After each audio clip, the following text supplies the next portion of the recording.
Watu wa Lindi peoples.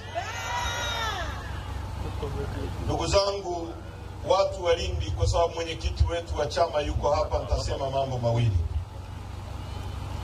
Jambo la kwanza, miaka 12 iliyopita Lindi hii na Mtwara mliambiwa kwamba mnaletewa utajiri wa gesi. Uongo kweli?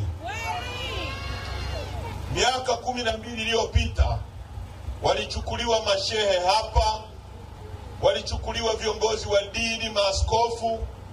Wakati ule Baruani alikuwa bungeni, mimi nilikuwa sijaenda bunge wakati ule.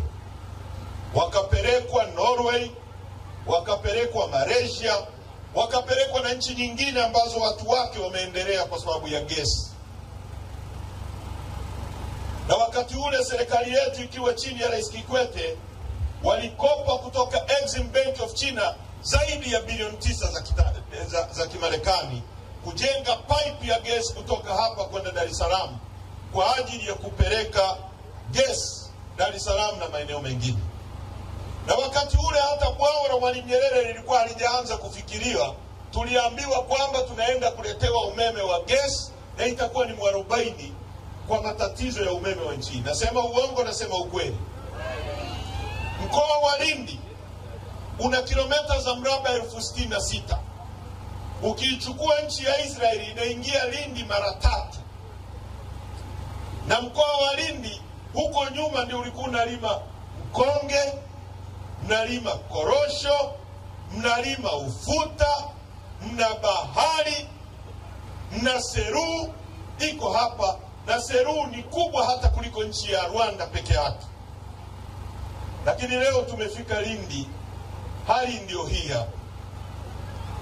Huhitaji kuambiwa Lindi ambayo kabla ya uhuru mabenki makubwa duniani yalikuwa yanakuja hapa kuwekeza hapa kwa sababu ya mkonge. Mnajua mkonge ndio unatumika kutengeneza viti vya magari na makapet na vitu mbalimbali vya thamani duniani. Sasa ndugu zangu, kama alivyosema Leba, umaskini wa nchi hii ni umaskini wa kutengeneza na viongozi tulionao. Viongozi wa serikali waliopo wamekaa madarakani kwa zaidi ya miaka 63.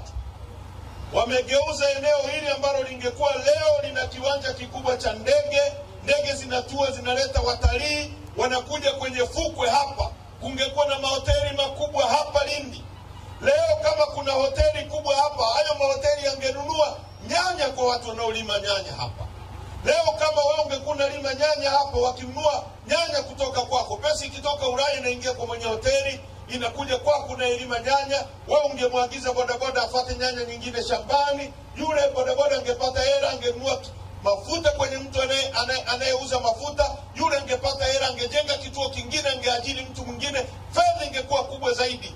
Leo Lindi imeuawa kiuchumi. Mkonge umekufa, korosho ni wizi, wanawaibia,